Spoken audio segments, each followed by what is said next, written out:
Good morning. It's the crypto day morning. Today's date, Wednesday, the 5th of December, 2018. All bets, trades, and the like within one's own risk and their own reward. We'll take a look at Bitcoin.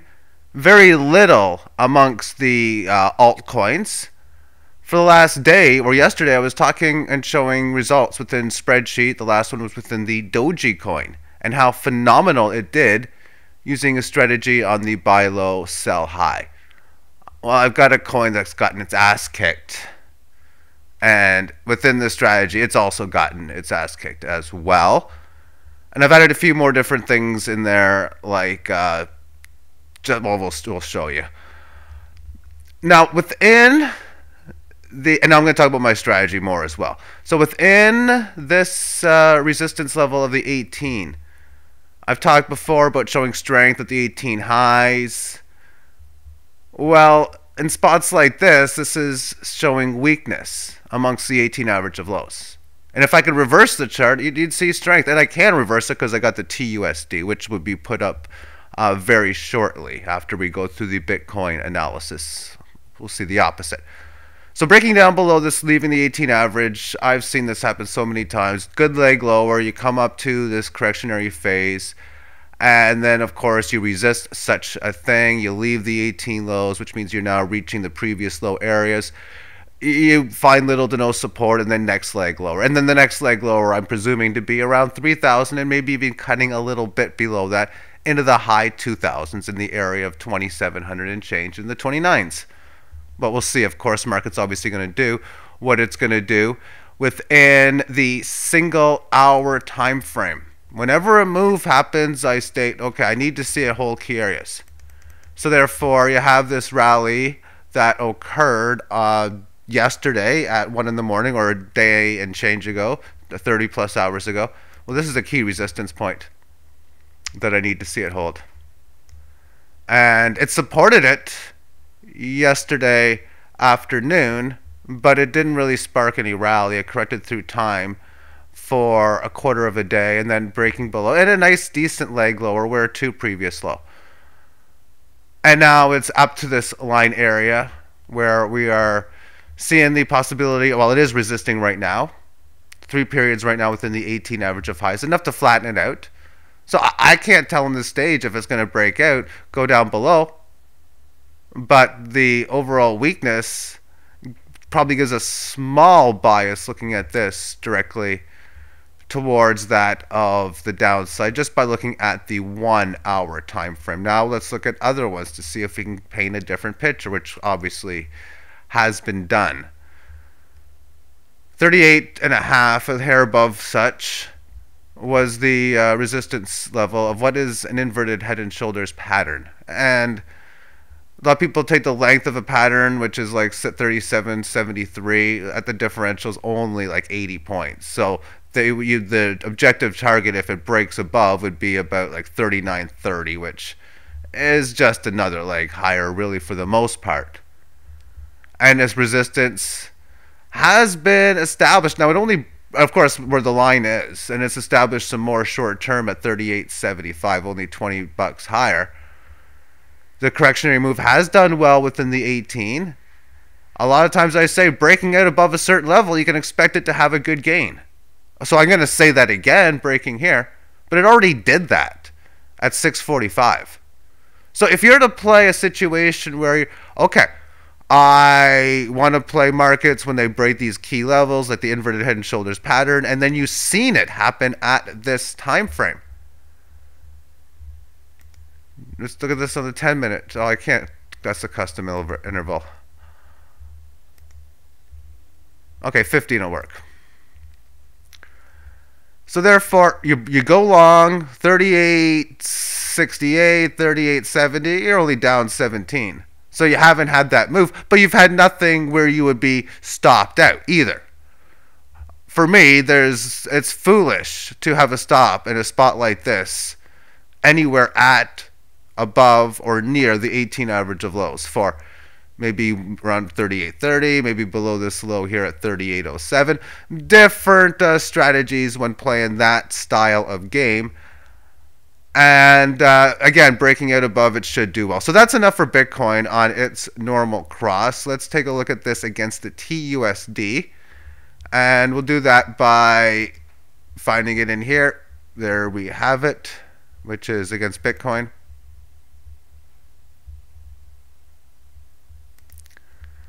And I probably should be changing this. But before we do, let's take a look at this on the long term. Then we'll change this to Binance just so that the short term movement candles look better. See, when this thing has been going on, it's been going up since it came out. But that's because Bitcoin's been going down. It's merely the reverse. You broke the resistance, which was equivalency to the 6,000. You have your leg higher, and now we're correcting within the 18, showing strength amongst the 18 average of highs. Like I say, seeing the opposite of such the event.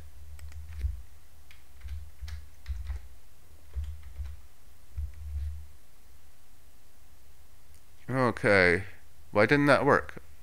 Okay, I was looking for stocks earlier, that's why. What I wanted to do was see markets that went way down, and then I think, oh, let's look for yellow pages, which just went way down. And then I found the coin to download, which doesn't have the big crash, so that was no good. But I found another one for the example. So within the 15-minute time frame on here, as we can see, this is the head and shoulders pattern. So again, everything is on the complete opposite. In this case, it really hasn't broken down below the support line too much. And then we look at this on the hourly time frame. We can see, oh, this looks like a nice pattern. We got an uptrend line we can draw here. We got this little bit of resistance ranging between the 25.7 and the 26 area. I got a price objective for this to go to 33,333. So now to find a code that has gotten its ass kicked, you're looking at it. I mean, I got to do some mathematical adjustments. Calculate it, sort of like on here.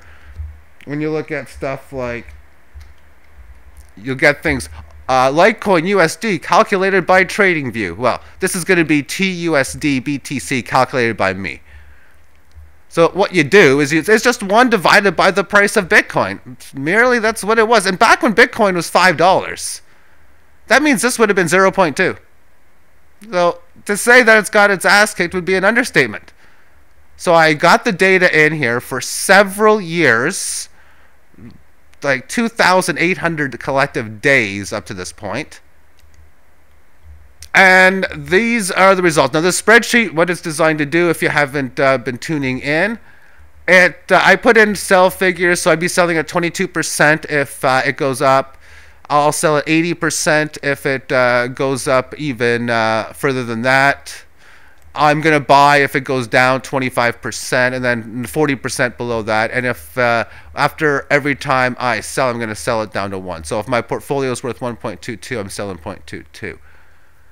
There would be 37,000 buys at a buy average cost of 57,682 profit. I mean, it's always good to buy at a lower price than you sell.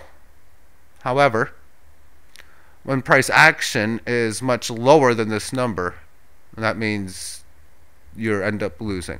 The best I could do was get this so that it was down 1.5 units. Where if I do some other numbers, it's going to be down more. I've added this here, which is portfolio high.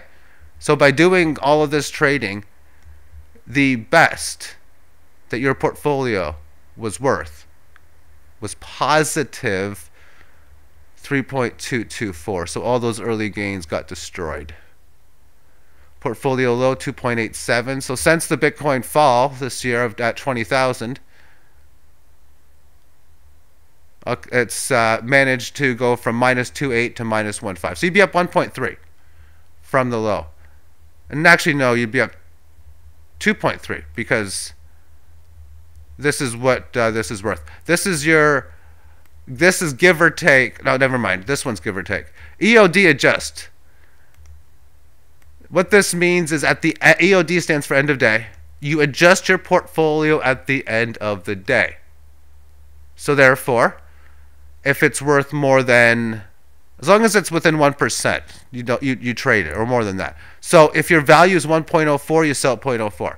If your value is 0.85, you buy 15. If it's 1.002, you do nothing, which means almost practically every day you trade. So by doing such, you would lose -3 units, which means when you're trading markets, if you deposit X amount, 50 grand, 5 grand, 100, a million, whatever, and you have no plans of ever buying again, the most you can ever lose is 100% or -1. So this is a point of putting in like 50 units at the start and then being down 150. That's not too impressive, to say the least. And when you have the strategy, a different one to protect again, or that doesn't have this risk, if I put in X amount of units, then I'm just going to put all my buy orders in for all of the sick low prices earlier, so that if any kind of major down move happens, I don't have to deposit more cash. Because if you take this thing and it just goes way down, you're gonna have to buy more, and then a lot of times you have to deposit even into like actually buy Bitcoin in this case just to make the trades. I've added a chart as well. This is how well your portfolio would do. So you can see all that gains to that 3 number came in at the very, very early stages on the sick volatility that came at that point. Going from -2 to +1, back down to -2, back up to +1, and now breaking below -2, and now it's -0.5. The resistance here below the -1 is when it broke 6,000. So this would go up on such an event, and just ignore the straight line. But that's exactly where the current price would be, though. What I'm probably going to do with this is have like several different charts, like 6, one for like 500 periods, one for like 1,000, 1,500, and then I'll just would scroll down like this. But this way I can take a look at charts on how the portfolio would do at any time. So if I were to trade this short term, say 1.05, number goes from portfolio final, well, even the 1.5 number would work. It's down -2.4. And if I go like 1.15, now it's -2.6. And if I'm selling at 5%, you want to buy back close to 95, and now it goes down to -3.5. So now you're doing worse than EOD adjust. And then say 8.6 here brings it down even more. I fidgeted around with it for a while, and I had the first numbers that I got after doing many different ones, because even larger numbers in here just was not too amazing. Like say 1.65, still down that. So let's do 0.4 and 0.7. Well, I guess that would be about the same. But either way, not doing so well. Overall, you've seen in situations that if, say, you had 50 different coins and 3, 4, or 5 of them did do something like this, and you are at negative, in this case, well, this case you would be profiting.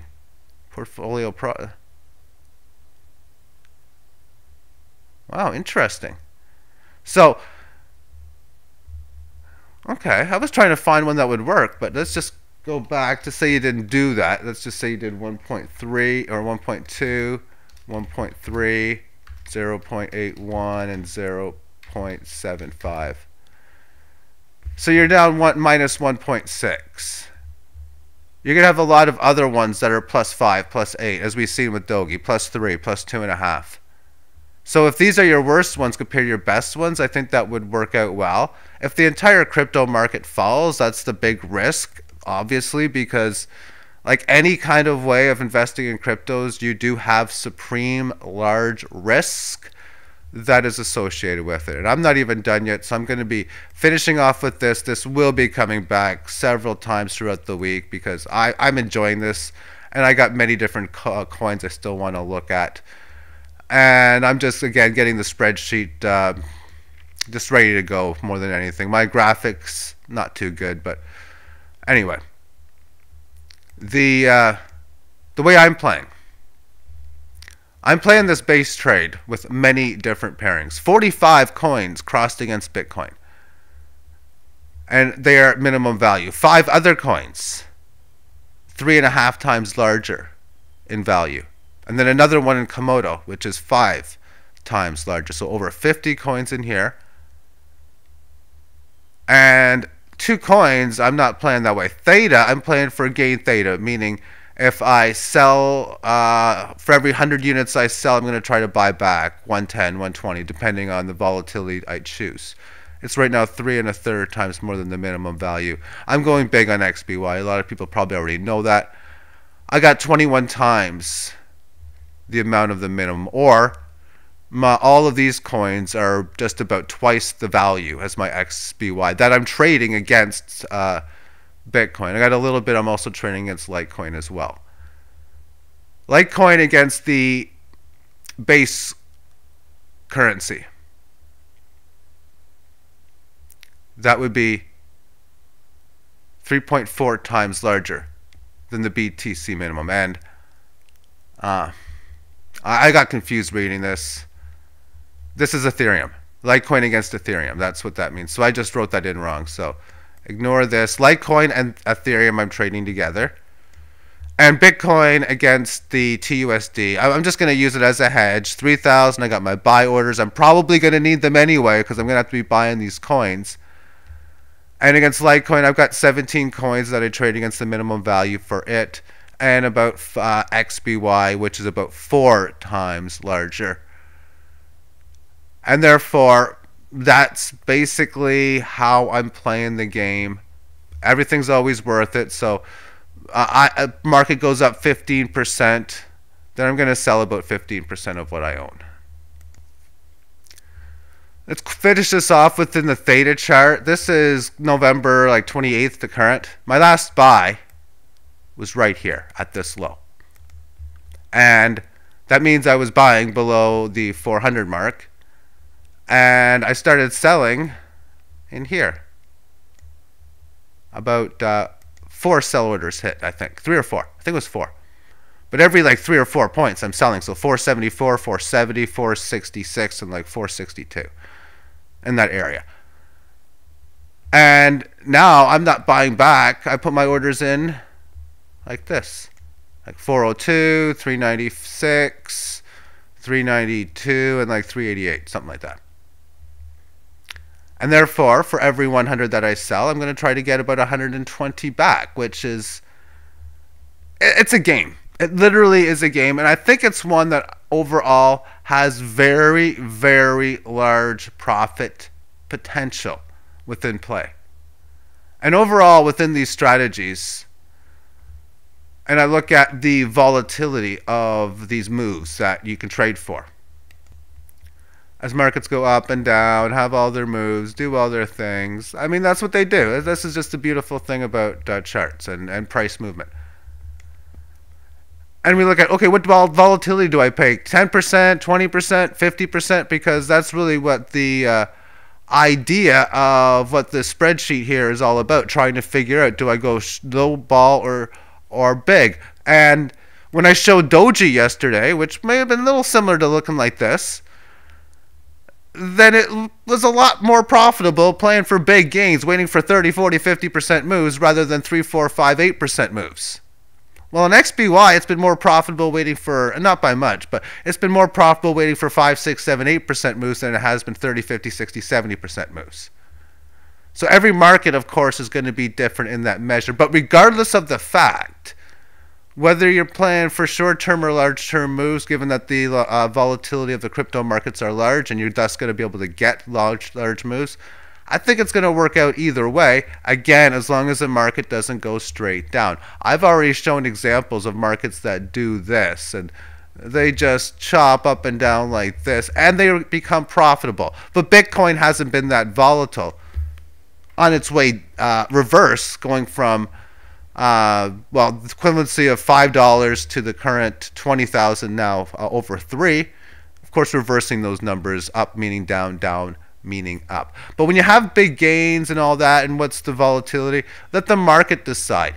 When you have the large plays happening and you see that, Then now maybe you sell for larger gains than you were before, because currently in this bear market, and mainly more important low volatile market on the altcoins, or lower volatile anyway, then I think it is ideal to play for the smaller 15-20% kind of gains. And when markets have the big moves, and oh look, this just happened, and then maybe when you're selling a few times in here, you're like, okay, you know what? I've been selling for 15%. I'm going to make my next one 25 or 30%. And a lot of that is, okay, big level of resistance right here, you say you figured this to be big, or then you're like, okay, let's just put a larger one here because I think I have the opportunity for a much bigger sell order.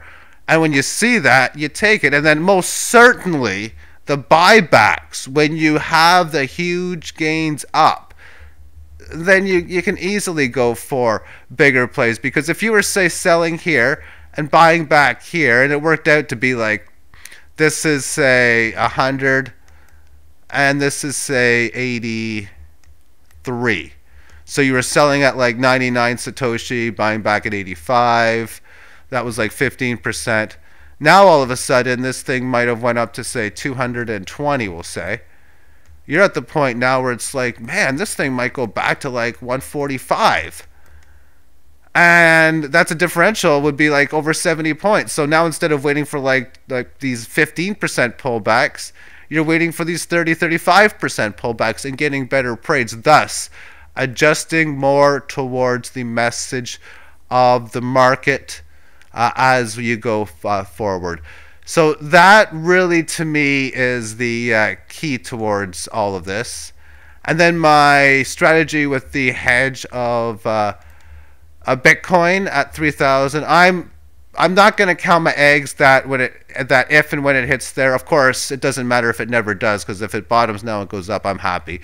But if it does go to 3,000, I'm kind of counting my eggs that I'm going to at least have some decent rallies, because if that's the case and I gain on the altcoin trades, or Bitcoin goes higher with either of those two things, then I'd be able to turn those Bitcoins into TUSD later on as the price starts to accelerate higher. So 4,000, 5,000, 6,000, turn some Bitcoins back into TUSD. And then from that point, look to sell between 3,000 and 1,000 on the way lower, or even 2,000 to 1,000 on the way lower. So I'd buy at 3,000, and then after that, it would go to 4, 5, 6. I'd sell. I got other altcoins going up, and I'd gain Bitcoin, and I'd sell some more that way. And then I'd put buy orders in there, mainly as a hedge against the down moves, because I realize when the altcoins go bad, a lot of it might be because Bitcoin's going bad. And thus, in the need for having Bitcoins to buy these extra coins when bad times are coming, well, then this will give me a little bit of extra liquidity.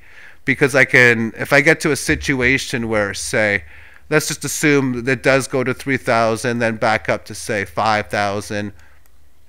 And of course, other altcoins go up, so I bought in TUSD. Then the market starts to go down, and it's 3,000 again. Then all the altcoins are going to go down, but I'll have more of this. I'll be like, oh my goodness, I need so much Bitcoin. Well, let's just sell, like, I can maybe sell $500 worth or whatever, $1,000 worth of my TUSD, $600, $50, $100, whatever you need. And that's worked out a little bit already on this move lower. So when Bitcoin was falling a few of those times, I ended up selling such to make some buys. And well, thank you for tuning in, and have yourself a great day. Bye-bye.